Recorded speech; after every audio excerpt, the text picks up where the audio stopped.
ব্যক্তি বাজারে অনেক ধার দেনা হয়ে গেছে এবং ঋণ ঋণ নিতে নিতে সে পর্যুদস্ত হয়ে গেছে। তার কারণ ব্যবসা চলছে না, তার চাকরিও ভালো নেই। তাহলে এর উপায় কি করবেন?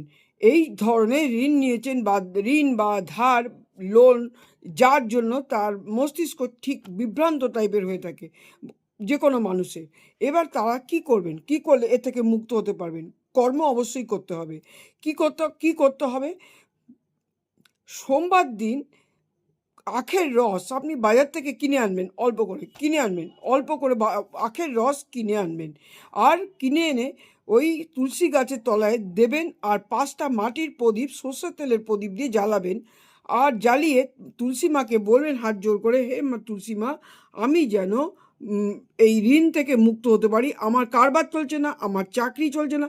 যে যেই কর্ম করেন সে সেই কর্মের কথা বলবেন, বলে যাতে আমি ঋণ মুক্ত হতে পারি এটা বলবেন।